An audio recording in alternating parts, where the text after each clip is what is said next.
350.org and the Build Back Fossil Free Coalition have teamed up with Climate Clock and Youth Strikers to rise up to send a message to Biden and world leaders. 3 days from now, on Earth Day, the Biden administration will host a global summit in Washington, D.C., where world leaders will lay out their goals for reducing carbon emissions. We're gathering here today in New York. We will also join fellow activists and youth strikers in D.C. on Wednesday, while our colleagues also conduct actions in Glasgow, where the COP26 will be held in November, to say that we must do what the science demands. We are living in a climate crisis right now, and we are running out of time to stave off the worst effects. In 2018, scientists of the UN IPCC made clear that we had less than 10 years to make meaningful action to stop the climate crisis, which necessarily includes keeping fossil fuels in the ground. Now we're at less than 7 years. At this week's Climate Action Summit, Biden is gathering with world leaders to seek new commitments from the world's biggest carbon emitters. We want to be clear that it is no longer sufficient to meet the standards set in the 2015 Paris Agreement, which was never enough, and as we approach a point of no return, we must do what the science demands. To do that, we must keep fossil fuels in the ground, including stopping all new fossil fuel projects. That needs to be part of an emissions target to keep warming below 1.5 degrees.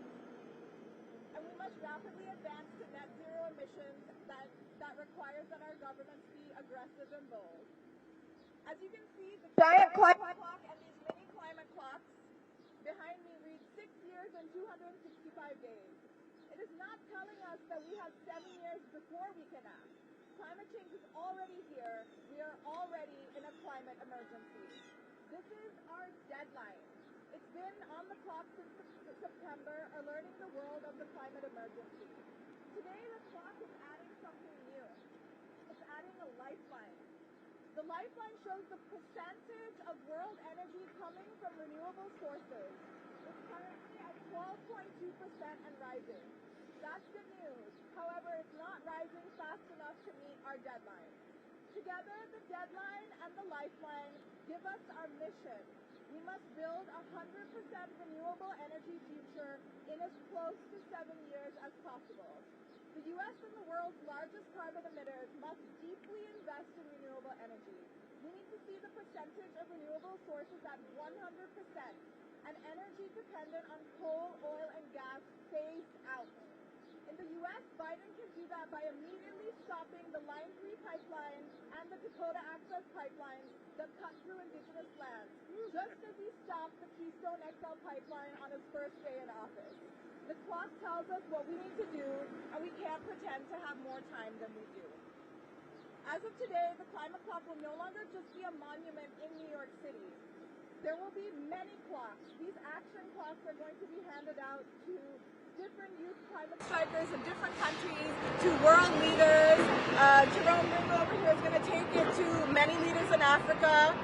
One of the clocks, Alexandria, will be bringing one of the clocks to D.C., where it will join a rally outside the White House and be delivered to the hands of the Special Climate Envoy, John Kerry, to remind the Biden administration of what the science demands.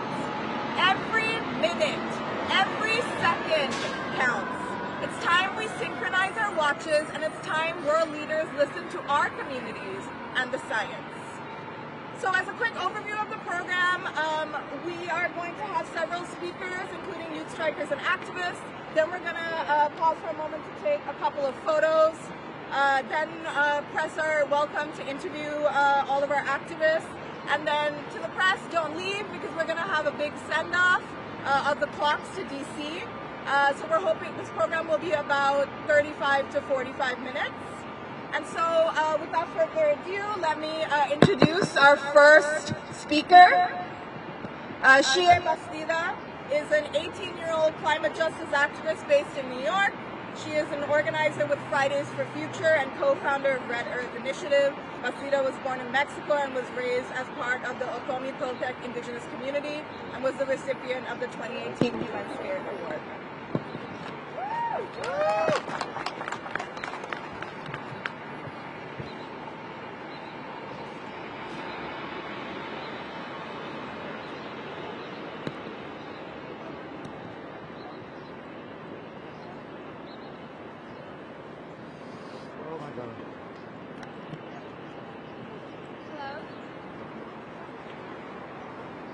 Hello? Okay. I'm a little short. Hello? Okay. Thank you all so much for being here today. My name is Xije Bastide, and I'm a 19-year-old climate justice activist. I am an organizer with Fridays for Future and the co-founder of Re-Earth Initiative. I was born and raised in Mexico in a small town called San Pedro Tultepec. I grew up in an Otomi Toltec indigenous community that taught me the values of reciprocity and respect for Mother Earth. As I grew older, I saw all of these values be disrespected. From developers, transnational companies, and factories, and even my own government was using our lands as landfill, was using our lands as disposable. When I was 13 years old, my hometown suffered from flooding, and that is when I realized that the climate crisis is already here, and the climate crisis is also affecting marginalized communities the most. That is when I realized that even though we have a global deadline, we have local lifelines. Communities in the global south, island nations, indigenous peoples in the Amazon, the Arctic, and most biodiversity has a shorter lifeline than most other places in the world. That is why we must act fast to achieve zero carbon emissions by 2030 and not zero neutrality by 2050. We must transition justly away from coal, oil, and gas and towards renewable energy. We must listen to science. We must include frontline communities in decision-making that affects their rights. We must divest from fossil fuels and invest in our future. Oftentimes, leaders call us non-realistic, but the truth is that we are the only realistic ones, bringing solutions to where they should be. We are not the naive ones. You are, if you are creating loopholes in your own legislation, if you're delaying the action that we must take, if you are taking our future and throwing it away. That is we, the youth, will keep on striking. We will keep on rising up. And we don't want you to thank us for that. We want you to rise up with us. Thank you.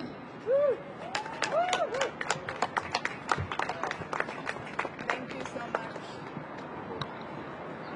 Now we're going to hear from Alexandria Villasenor, who is the co-founder of the U.S. Youth Climate Strike Movement. And she's also the founder of Earth Uprising International.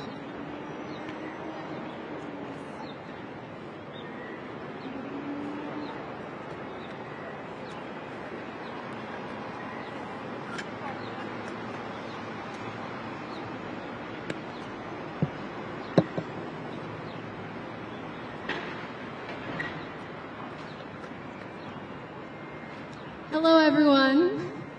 I'm really excited to be here, and thank you so much for having me here today. I'm honored to be taking this symbol of both action and hope to Washington, D.C. this week, where I will be presenting it to a very special person from the Biden administration's climate team. Normally, when I make comments like this, I would focus on how we are out of time. But I think today is different. And the message I want to send with the climate clock today and my journey to Washington, D.C. is that we do still have time. We still have time to choose a better path for future generations. We still have time to decarbonize our world and protect those most vulnerable to the effects of climate change. We still have time to save so much of the precious biodiversity of our planet. And we still have time to work together and respect our shared humanity. This is the message I'm taking to the Biden administration and world leaders gathering in Washington, D.C. They will hear our demands and the message of the youth on Earth Day this year. And I can't wait for you to see the noise that we make. Thank you.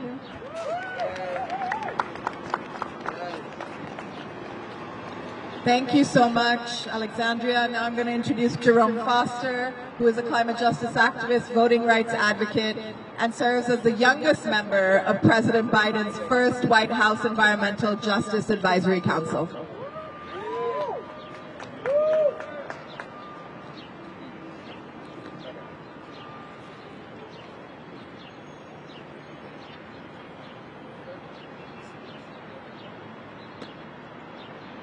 everyone. My name is Jerome Foster II. I'm 18 years old, and I'm the youngest member of the White House Environmental Justice Advisory Council, part of the Biden administration. But when we think about what this council represents, it represents that young people have shown up. It represents that young people have a political force. In the 2020 election, young people made up 17% of every single vote cast. That means that they can no longer ignore us. That means that this timeline is crucial to the livelihoods of our generation.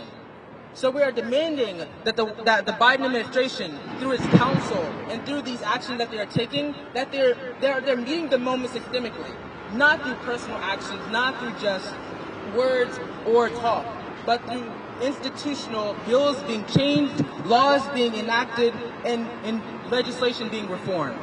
That's why we're here today, is to have a call to action and to continue the movement, even through pandemic, even through gun violence, even through racial injustice. We are uniting alongside them. We're uniting with them to talk about environmental justice and address the aspects of equity and meeting a timeline that addresses all of that within the next 7 years. This is not a conversation about if we are going to take action. It's about whether we're going to meet the moment over the next 7 years. We had the space race. We had the amazing moment where we organized and we mobilized to reach the moon. But are we going to save our own planet? Are we going to look within ourselves and look at the ground below us and say this is worth saving? This is worth living up to. This is worth building a community that's safe, that has clean air and clean water. And this is the timeline that has been presented to us by the IPCC report, by so many scientists and government leaders and young people have been saying that this is the timeline. So are you going to raise to that moment, or are you going to cower in fear and watch as the world degrades around us? This is the moment for elected officials. This is Climate Week.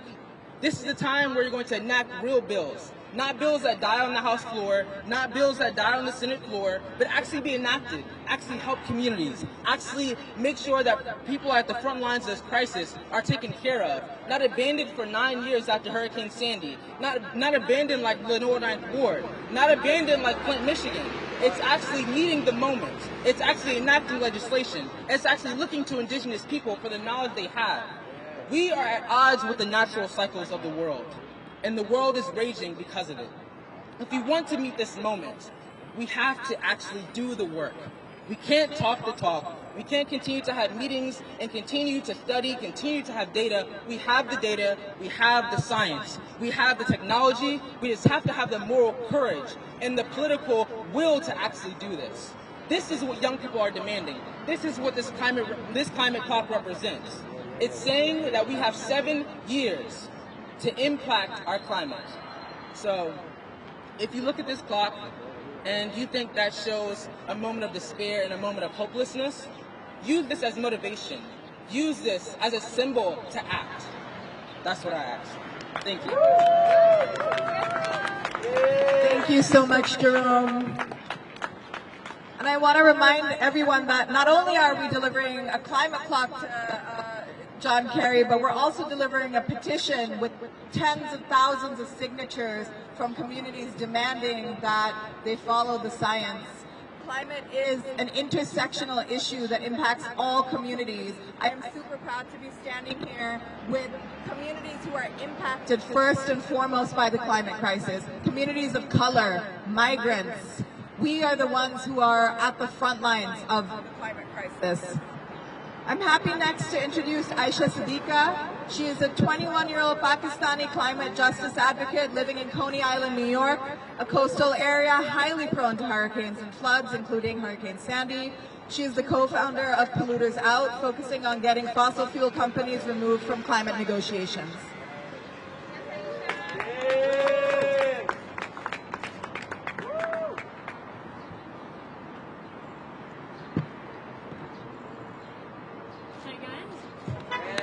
Is it working? Okay.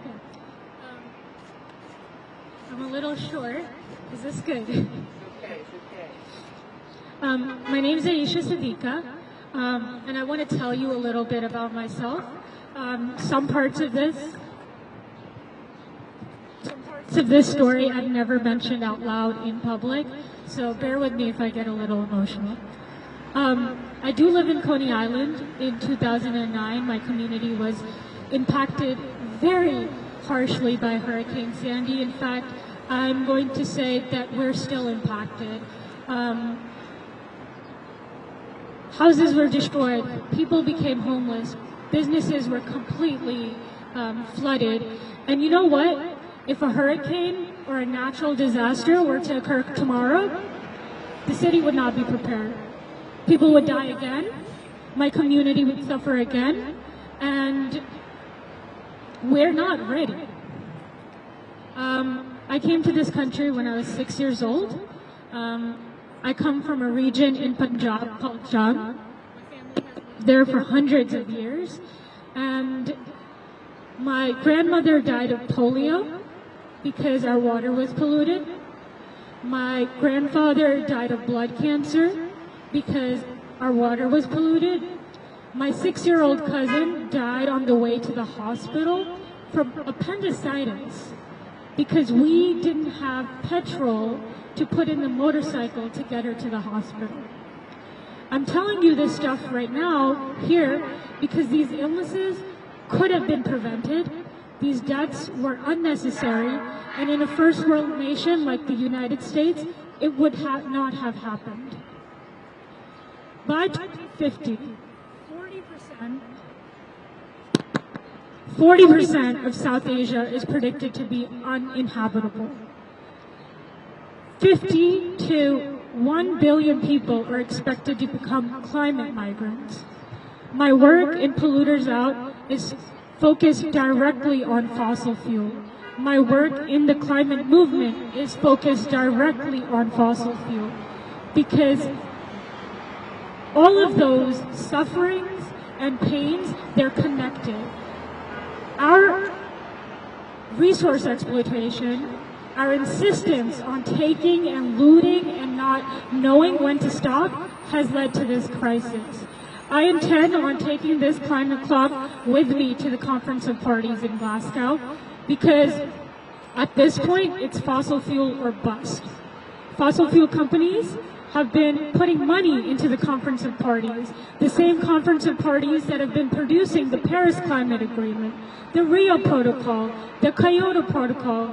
Here I stand with you and with my peers saying take action. But have we wondered why action hasn't been taken for the past 50 years? It's because fossil fuel is sponsoring our climate talks. So, my group, Polluters Out, our demands are very simple. Not a single drop of oil, not a single drop of blood influencing climate policies anymore. It's either the Conference of the Parties and the governments that take part in the United Nations sign a binding agreement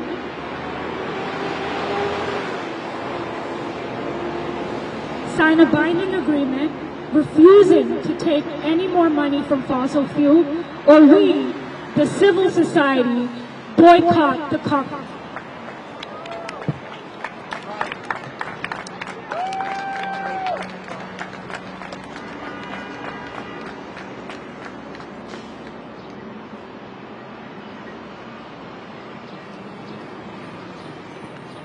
Thank you so much. I also want to reiterate in terms of our demands, we want Biden to cut emissions by 70% by 2030, below 2005 levels. That is what we're asking for. I'm happy to present now Jerome Ringo, who is the former chairman of the National Wildlife Federation and the first African American to head a major conservation organization. Ringo is currently Goodwill Ambassador to the Pan-African Parliament and chairman of Zoetic Global, and he will be taking the climate clocks to Africa.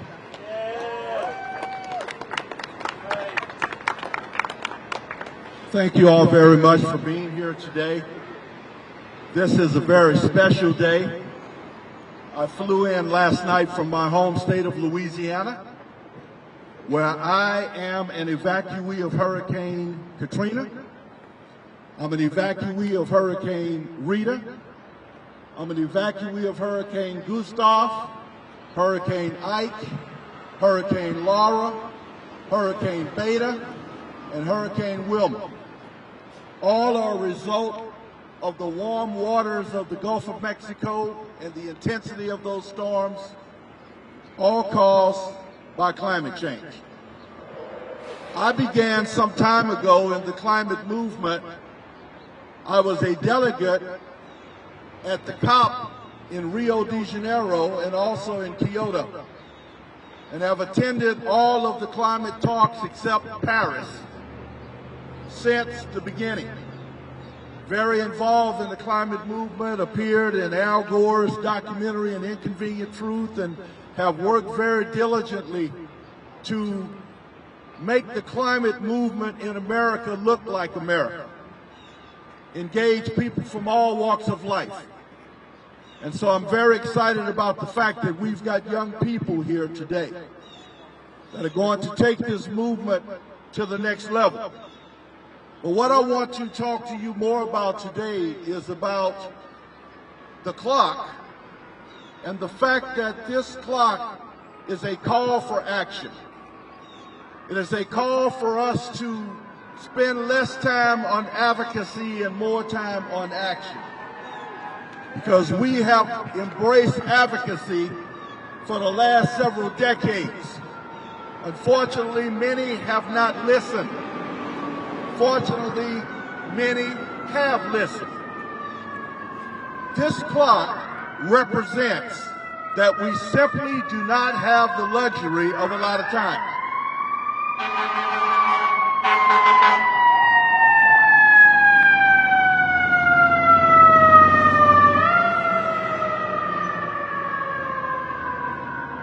We simply do not have the luxury of a lot of time. This clock represents an end to as much advocacy, which advocacy is important, but the beginning of more action. I call it the first minute of a new day, and today is that day. We want to take this opportunity to recognize that there are many solutions that are being researched and developed to curb the impacts of climate, to curb the amount of CO2 in the atmosphere. But we want to also be aware that there are solutions that are in place now, that are developed now, that simply need to be implemented and expanded throughout the world. There are now solutions. Surely we have to focus on 2030, 2035. Those are important, especially to our young people who will be the leaders of tomorrow. But we have a now problem, and we need to engage now solutions. And that's why it is important with Africa, as we go into a continent where 50% of its population are under 50 years old, that the population of Africa is going to grow in a way like we have never seen before. And we recognize that Africa discharges so much less of CO2 than the United States. We make up 4% of the world's population. We discharge 25% of the CO2 to the atmosphere, and we use 35% of the energy in the world. And with all of the CO2 we're discharging, Africa has had a decade of drought. They can't get clean water. 1.2 billion people can't get a clean glass of water right now. And it is not because of their activity to contribute to climate change. It's more of our activity to contribute to climate change. So these clocks will be taken to Africa so that the African leadership and the African people can see the sense of urgency that we recognize. We're not just part of the problem. We are the nucleus of the solution. So I will be leaving to take these clocks to Nigeria, to Ghana, and Burkina Faso, with the intent of taking them throughout the continent. But I think that a great first step as we are very honored today to have His Excellency, the ECOWAS Economic Community of West African States Ambassador to the United Nations here today, who represents 15 countries of Africa. Your Excellency, thank you for being here. And as a send-off, as a gesture of taking these clocks to Africa, I want to present you with a clock. Now, I'm hoping that this is the first clock to go into the United Nations. Is that true, Beverly? The ambassador will take the first clock, sit on his desk in the United Nations. This clock is an advocate. This clock is a messenger. Please come forward. This clock sends a signal not just to the White House, but to capitals, to cities, to municipalities, to villages all over the world. And Your Excellency, on behalf of the organizers of this great event, on behalf of the people of the United States, on behalf of the advocates, the young people who have such a passion for getting this planet well, because young people, our planet is in critical condition. I want to present to you, sir, the first clock. Before I take it onto African soil, I put it on your desk at the United Nations so you are aware, and those around you are aware, of the impact and the time, the limited time we have to fix this global problem. Let's give the ambassador a hand. Thank you all for being here, and thank you all for allowing me an opportunity to speak to you. I'm looking forward to addressing more of you about some of these now solutions that we're not just doing in Africa, but throughout the developing world as well. But the developing world first, because that's where the greatest impact is. Thank you all so very much, and let's continue the fight. Thank you.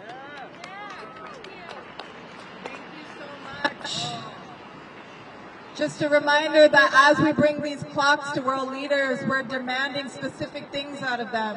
We're saying, get fossil fuel money out of your meetings, out of your politics.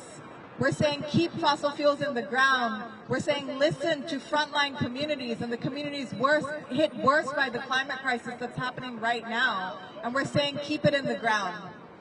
So that concludes our speaking portion. We're going to move over to the sidewalk for a group photo with the new clocks in front of the giant clock. So you'll have an opportunity to take photos if you're with the press. And then media are welcome to have interviews, and there will be a send-off. Alexandria is our ambassador from New York to DC, and she will be riding in an electric vehicle with her parents to DC, so there will also be an opportunity to see that as well. Thank you so much for being with us.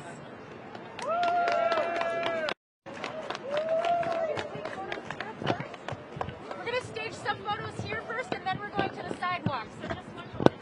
So let's have, I'd like you holding this. Nice grab.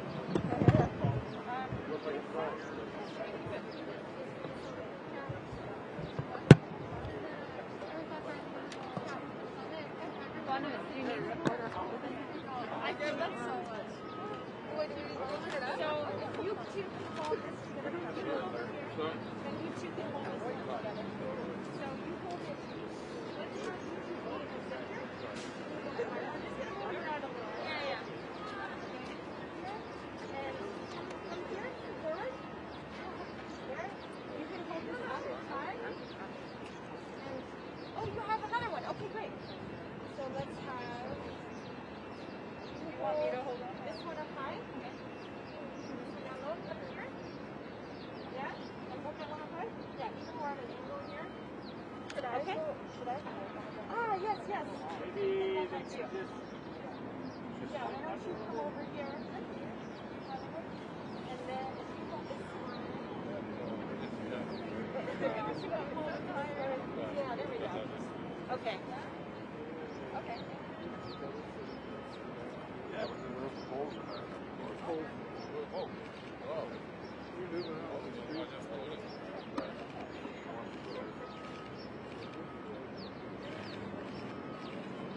It's like 7 pounds, or I don't know how much heavy.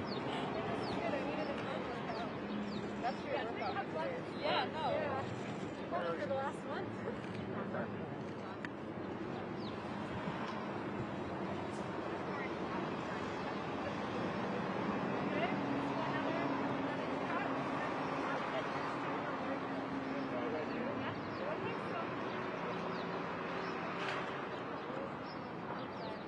Bench over there. That. And maybe another pair over on that one. Thank you so much.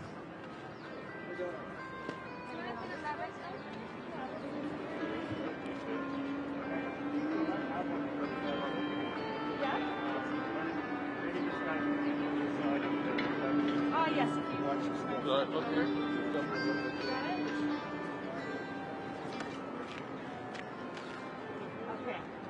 Yes. And let's have you, Jerome, move over just a little bit and a little bit back. Yeah. And then hold those up high. Yeah. Yes. Sorry.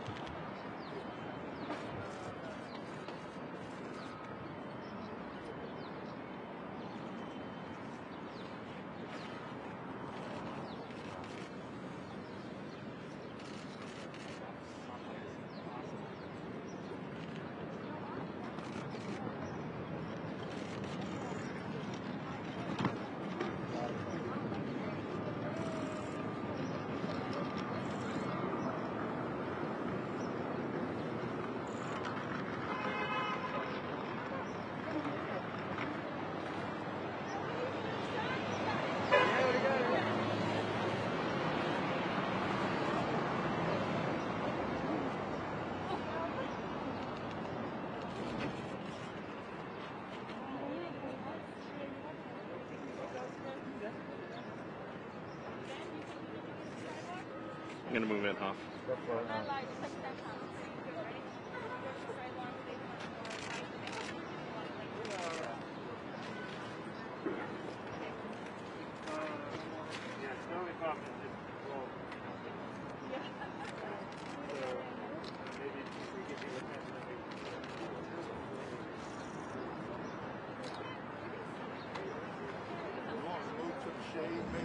Well, we need you in the front for the stop there. We get the clock set for another. Okay, you can stand here and I can stand there. Okay.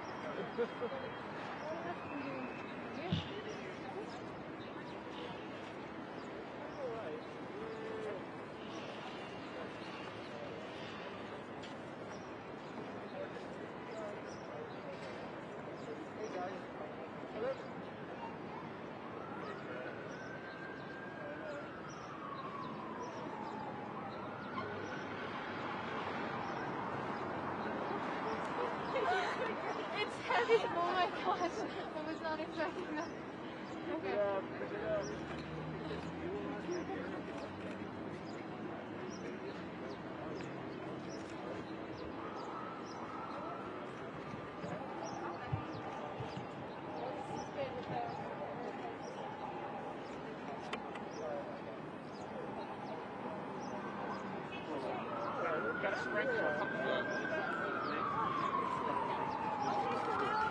We're going to take one without the mask here.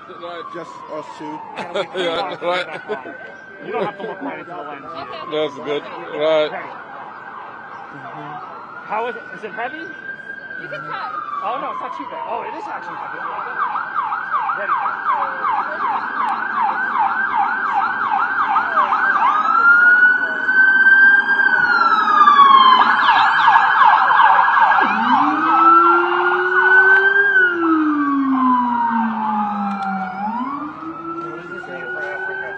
Means a lot. You know, for the past 10 years, I spent my life advocating for renewables. I was then the executive director for the ECOWAS Center for Renewable Energy and Energy Efficiency.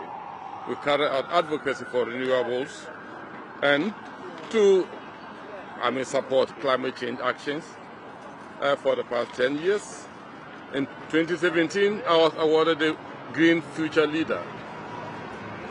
For this, right, that's right. So this is perfectly in line with my previous activities, and I'm always an advocate of climate change. Why? Because I grew up in Africa, and we have seen over the years the desert of Sahara engulfing a greater part of our arable lands. We have our water sources, all our water tributaries dried up, drought, unpredictable rainfall patterns, all our hydro dams drying up. So we've seen a lot of, we've got our fair share of the climate change problems. And we stand in for this, and we are with you. We know, as he mentioned, we have not actually generated enough carbon to cause any of these problems, but we are really suffering from it. And we want to be part of the solution and not just be sitting on the bench complaining of climate change.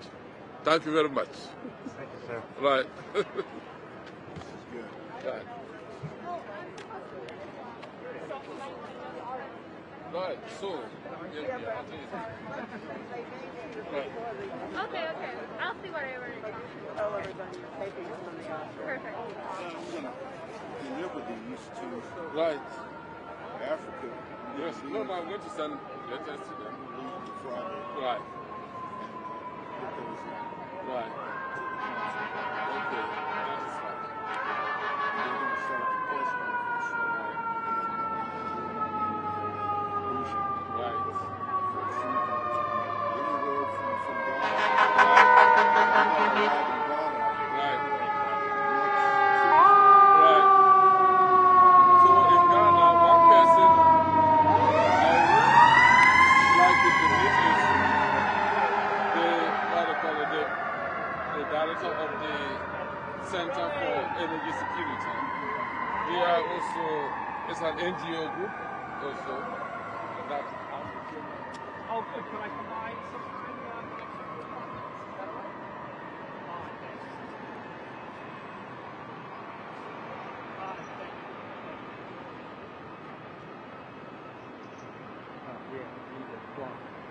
Has it changed anything yet, or is this just what it is?